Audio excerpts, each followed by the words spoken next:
Olá, queridos. Eu quero ler um texto bíblico que se encontra no livro do Apocalipse. Faz parte daquele grupo de cartas, de 7 cartas escritas pelo próprio Senhor Jesus através de João, quando este se encontra na ilha de Patmos, exilado.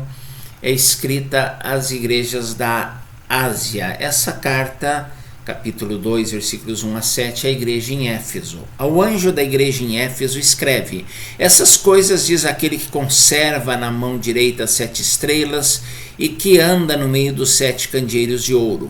Conheço as tuas obras, tanto o teu labor como a tua perseverança, e que não podes suportar homens maus, e que puseste à prova os que a si mesmos se declaram apóstolos e os achastes mentirosos.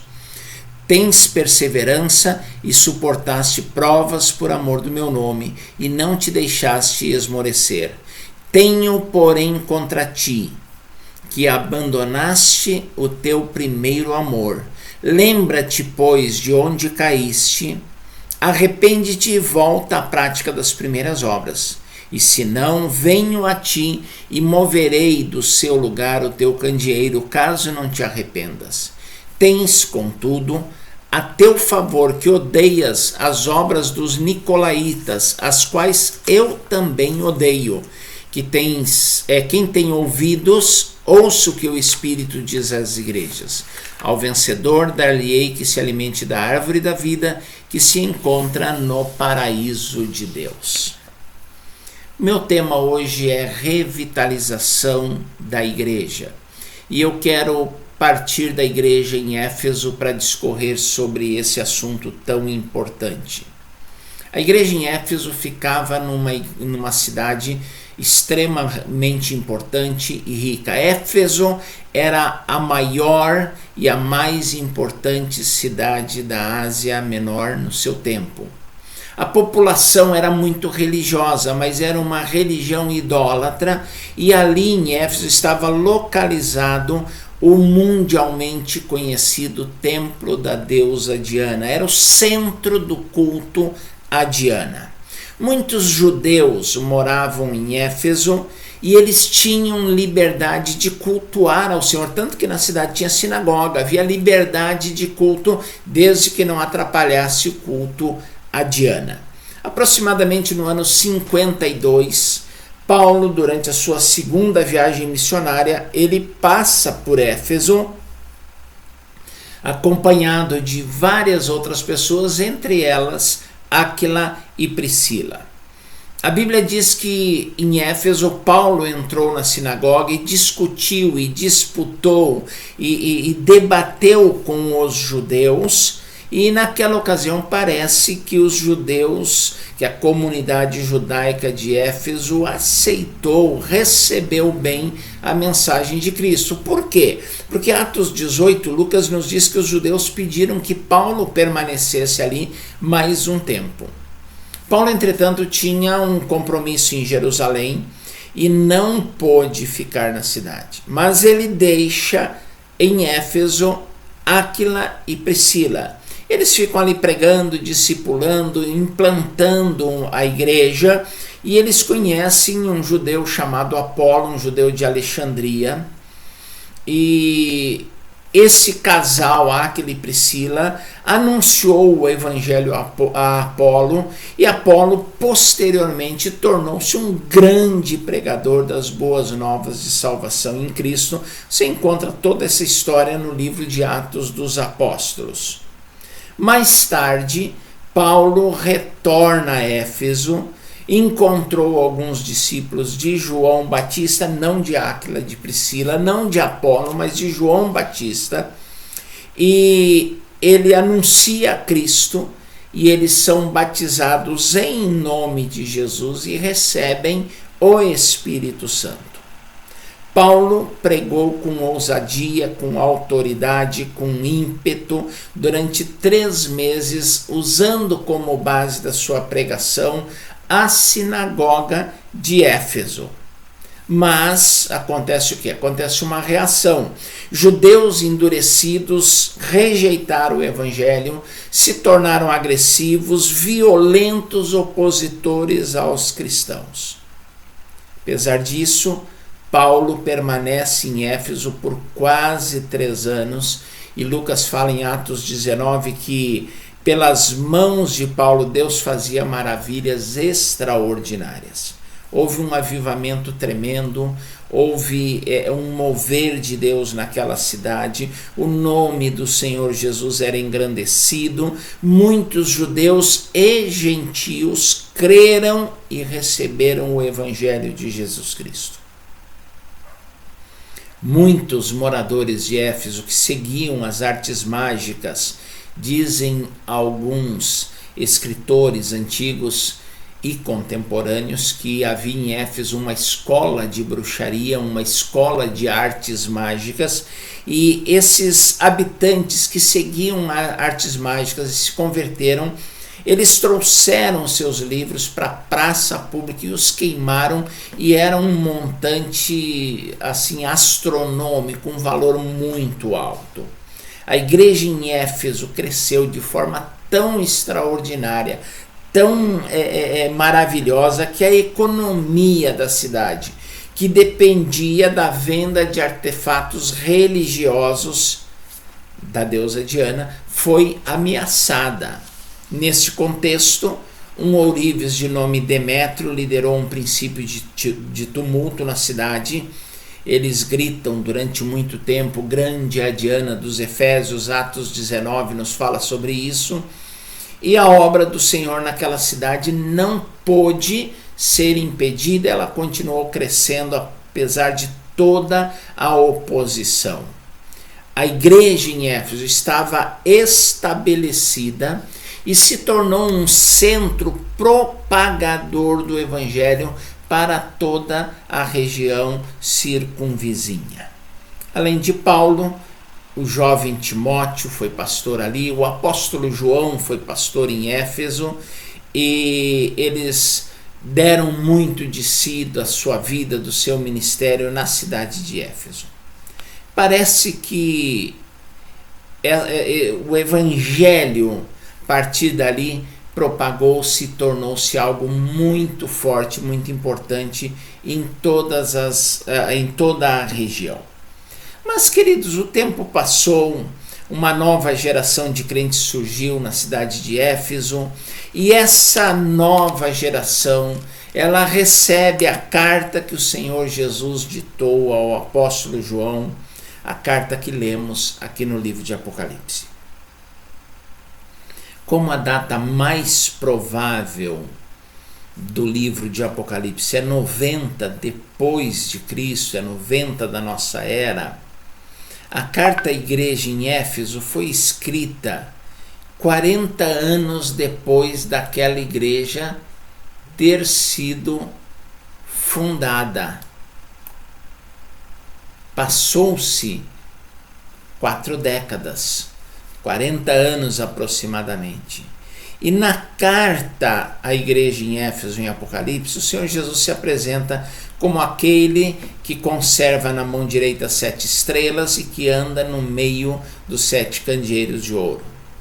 Essa autodesignação de Cristo serviu para assegurar aos crentes em Éfeso que é Ele, Jesus, quem tem o controle das igrejas na sua mão. É Ele quem dirige os líderes das igrejas e quem conhece as suas necessidades. É Ele que caminha no meio do seu povo, no meio da igreja. Olhando para o restante da carta, nós vamos perceber algumas características da igreja que precisa de revitalização. Quais são essas características? Como identificar uma igreja que precisa ser revitalizada? Primeira característica é um culto apático. O que é ser apático? O que é apatia? O que é expressar apatia? Apatia é aquilo ou aquela pessoa que que não demonstra sentimentos nem interesse. É uma pessoa indiferente, é uma pessoa sem ânimo, um culto apático, é um culto sem vida, é um culto sem vigor, é um culto sem entusiasmo. É interessante que essa palavra entusiasmo, entheos asmo, ter Deus dentro. E um culto sem entusiasmo é um culto que não tem Deus, que não tem a presença de Deus. É um culto litúrgico, provavelmente em Éfeso era assim, era um culto certinho, correto, tudo bem feito, mas sem vida. Era um culto metódico, era um culto chato, era um culto cansativo, era um culto ritualístico. O culto bíblico nasce no coração de quem o presta. E o culto bíblico, ele é cheio de vida, ele é vibrante, ele é envolvente, ele é contagiante. O culto bíblico, o verdadeiro culto, leva-nos à presença de Deus e atrai para o meio da igreja, para o meio do povo, a presença do Espírito Santo. É um culto sincero, é um culto motivado pela gratidão, é um culto que torna-nos adoradores, ou melhor, eu diria que é um culto prestado por adoradores. Para que a gente possa refletir e responder para nós mesmos. Como é o culto que você, como indivíduo, tem prestado a Deus? Como é o culto que nós, como igreja, temos prestado a Deus? O primeiro sinal, a primeira característica de uma igreja que precisa de revitalização é um culto apático. A segunda característica é que essa igreja não apresenta atividades evangelísticas. É uma igreja ensimesmada, é uma igreja voltada exclusivamente para si, que pensa em si própria. O ponto alto dessa igreja é o próprio culto, é a própria reunião, é o congregar dos irmãos membros dessa igreja. Falta visão, falta vontade, falta interesse em evangelizar. Ninguém se preocupa com os perdidos, principalmente com aqueles que possuem vidas complicadas. Nossa igreja está tão certinha, está tão boa, para que a gente vai evangelizar e trazer para a igreja gente complicada, gente cheia de pecado, gente cheia de problema? Então não há interesse. A nossa igreja é muito família, para que trazer mais gente? Não precisamos disso. Como falta de evangelização, ou como consequência da falta da evangelização, também não tem vocacionados na igreja. Não tem gente chamada para o ministério. Não tem gente que arde com a vontade, com o desejo de trabalhar para o Senhor. Raros são os casos de pessoas chamadas para o ministério. É uma igreja cujos líderes possuem uma visão para dentro e não para fora. É uma igreja que não se preocupa com missões. É uma igreja que não envia missionários, que não envia pessoas para o campo missionário. Ao invés de evangelismo, é uma igreja que promove muitas atividades de entretenimento, principalmente pensando-se em jovens e em adolescentes. São entretenimento e não evangelismo. Eventos, assim chamados mundanos ou de auditório, para atrair principalmente jovens e adolescentes, como eu disse. Aí você inventa o culto caipira, o luau, a festa disso, a festa daquilo, o Masterchef Gospel, o Passa ou Repassa, o Torta na Cara e uma série de outras atividades de entretenimento travestidas, mascaradas de Bíblia. vestidas com uma roupagem bíblica, mas a essência não tem nada a ver. É uma igreja que precisa de revitalização, é uma igreja que não tem liderança. Há uma apatia na liderança.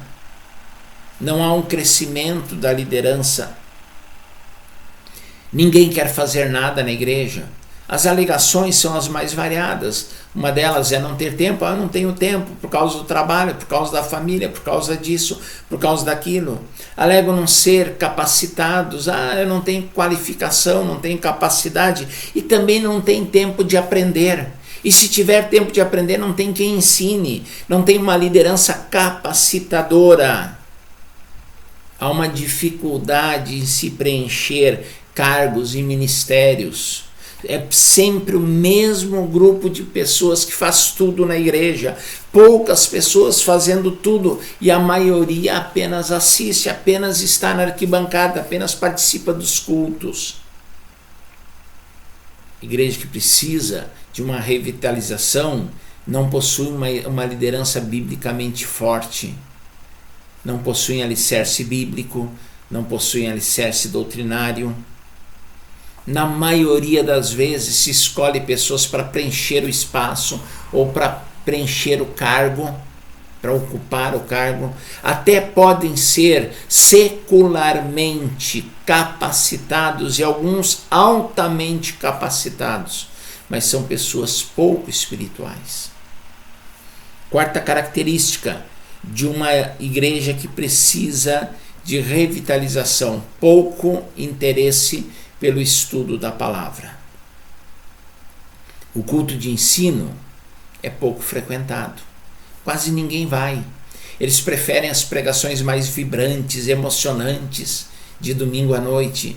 Culto de quarta, ou de terça ou de quinta, seja o dia que for, é muito chato, é cansativo, é muito estudo. A escola bíblica dominical, quando existe, ela é decadente.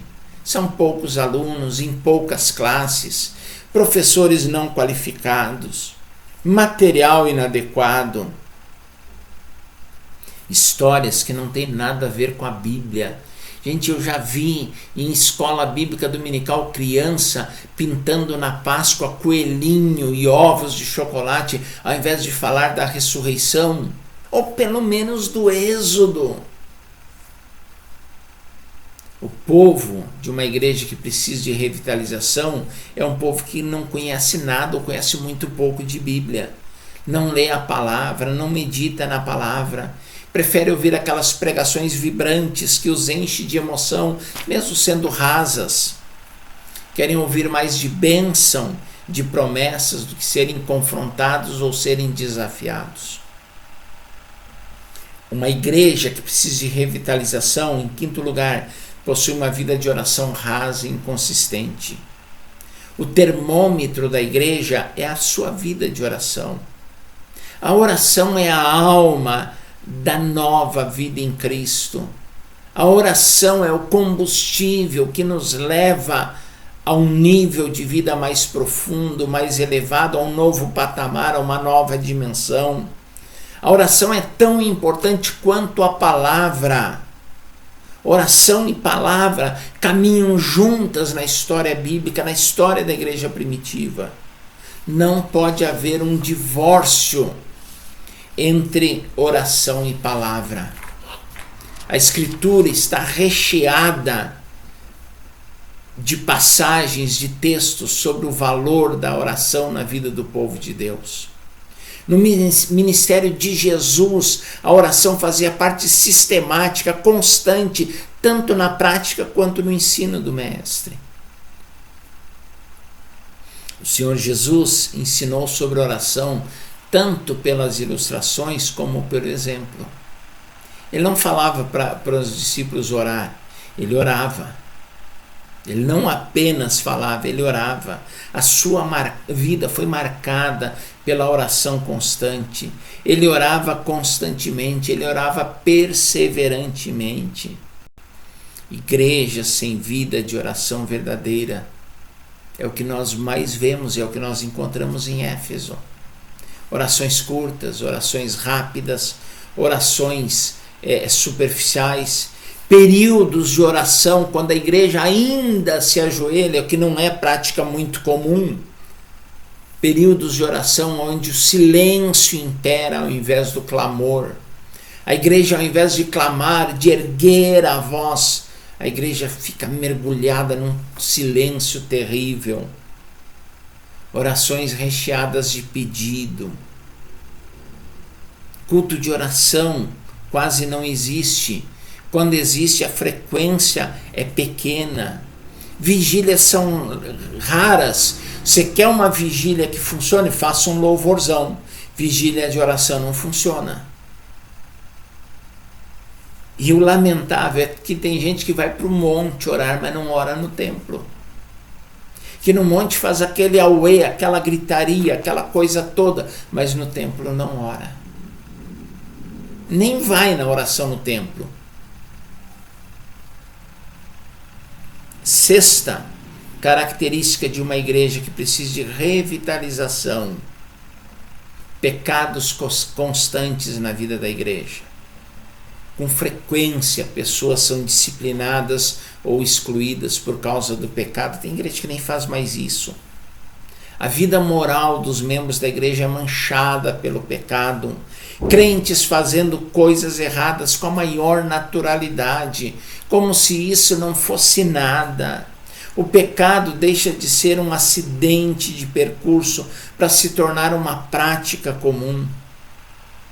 Crentes frequentando lugares, ambientes impróprios para o cristão. Eu já vi crente dançando forró em festa de aniversário e postando na rede social, fazendo parte da liderança da igreja. Vai para uma festa onde a maioria é não crente, quando solta o som com o forrozão, ele vai dançar com a maior naturalidade, dá um show de dança e posta na rede social. Eu não consigo entender isso. Há poucos dias eu vi nas redes sociais um líder evangélico postando fotos num show do Coldplay. Eu não entendo essas coisas. A vida de santidade não é ensinada, não é requerida, não é vivida nas igrejas atuais. O sede santos do apóstolo Pedro parece que foi tirado da Bíblia. Buscai a santificação sem a qual ninguém verá o Senhor, parece que não é mais ensinada. Então essas são as características de uma igreja que precisa de revitalização. Quais são? Culto apático em primeiro lugar. Não apresenta atividades evangelísticas, não tem liderança, pouco interesse pelo estudo da palavra, vida de oração rasa e inconsistente e pecados constantes na vida da igreja. Uma igreja com essas características está morta, ou pelo menos em estado terminal. A igreja em Éfeso, ela estava assim. Ela tinha algumas virtudes, como a minha, como a sua tem. Ainda tinha alguns fatores positivos. Tinha alguma coisa que Jesus elogiou, que Jesus conseguiu elogiar. Quais eram as virtudes da igreja de Éfeso? Trabalho árduo, obras, labor, uma igreja que trabalhava, uma igreja que se dedicava a algumas coisas boas. Perseverança, ainda conservavam a fé, ainda criam, eram ortodoxos na sua fé. Alguns no meio da igreja eram crentes de verdade. Que bom! É uma boa notícia, é uma boa coisa. A igreja em Éfeso não podia suportar os homens maus e provaram os apóstolos. Eles não entregavam o púlpito a qualquer um. Eu já falei, a ortodoxia bíblica. Ortodoxia é a crença correta, a crença nos princípios bíblicos. E o problema em Éfeso não era a ortodoxia, era a ortopraxia, a prática correta que não existia. Eles não aceitavam qualquer um como líder, precisava ter credenciais bíblicas e morais. Não era qualquer um que era pastor, não era qualquer um que usava o púlpito. Para ser reconhecido apóstolo, tinha que ter andado com Cristo. Os falsos apóstolos, os pseudo-apóstolos, não tinham lugar. Se não andou com Jesus, não é apóstolo. Hoje qualquer um é apóstolo. A igreja aceita qualquer um que se auto-intitule apóstolo. A igreja em Éfeso suportou muitas lutas, muitas provas por causa do nome de Jesus. A igreja foi perseguida furiosamente, primeiro pelos judeus, depois pelo Império Romano. A igreja que vive e prega o evangelho será perseguida, será caluniada, será mal falada e passará por perseguições. Tinha alguma coisa boa, apesar de tantos problemas. E o Senhor Jesus dá o caminho, dá o mapa para que essa igreja seja revitalizada. Quais são os passos para a revitalização da igreja? Primeira coisa, lembra-te de onde caíste. Todo o processo de revitalização começa com a consciência da queda. Sem reconhecer que caiu, que precisa, que está longe do padrão, que está longe dos princípios, nada vai acontecer. A igreja precisa ver, precisa reconhecer o estado lamentável, o estado triste, perigoso em que se encontra. Ela precisa reconhecer que corre o sério risco de fechar. Removerei o teu candeeiro, disse Jesus. Onde nós deixamos o caminho? Onde, quando começamos a nos afastar da palavra de Deus? Quando a palavra de Deus deixou de ser pregada para se tornar discursos éticos?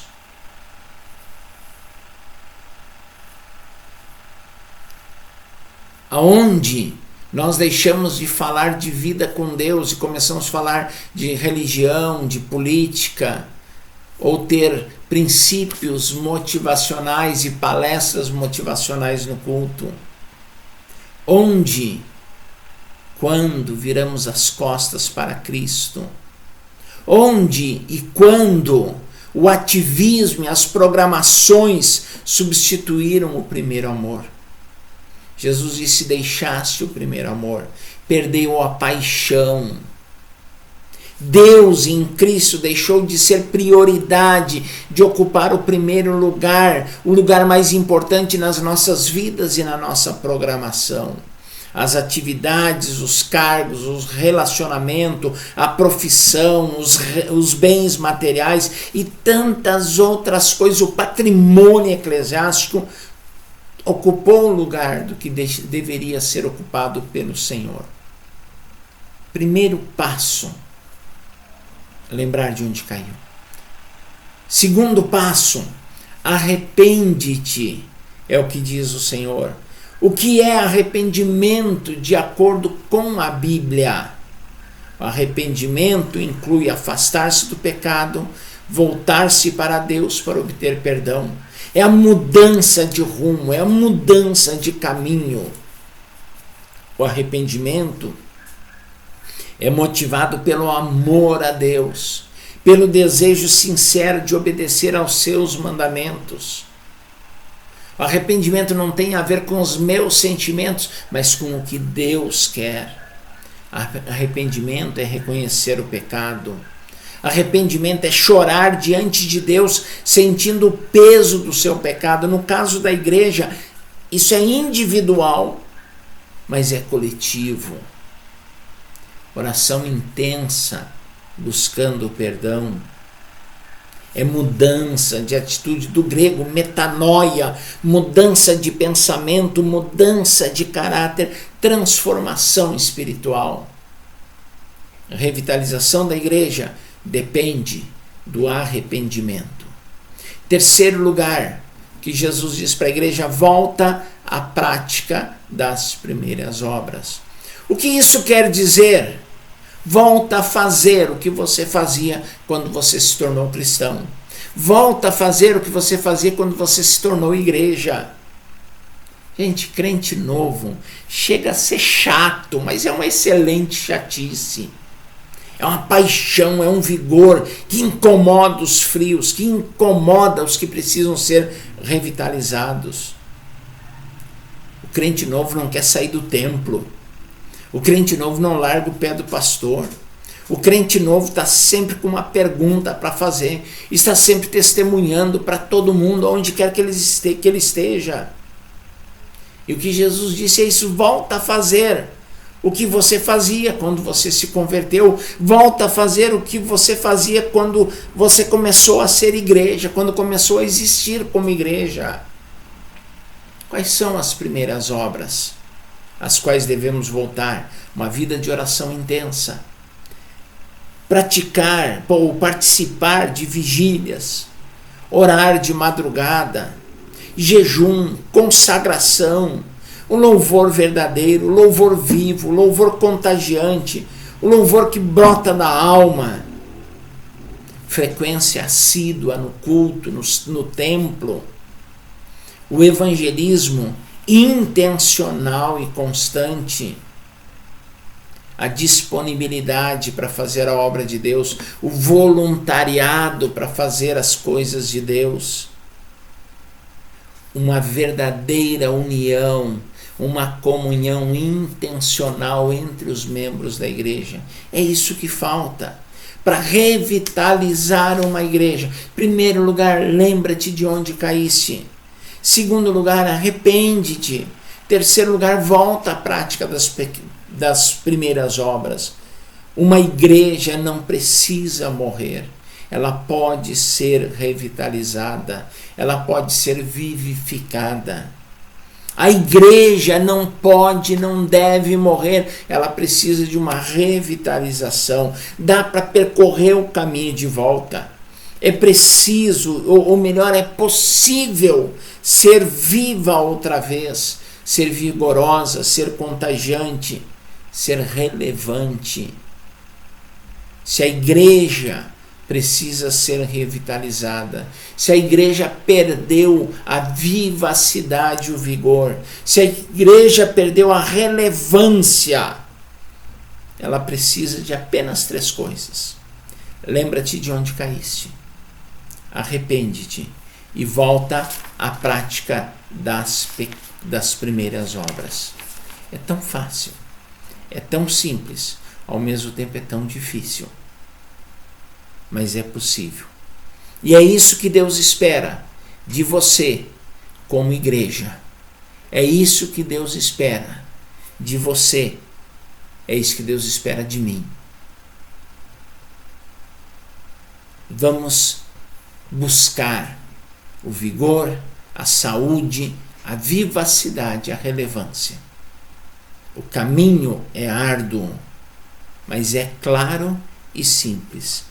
Lembra-te de onde caíste, arrepende-te e volta à prática das primeiras obras. Vamos fazer isso? Vamos voltar? Em nome de Jesus, que como igreja nós consigamos trilhar esse caminho para a glória do Senhor.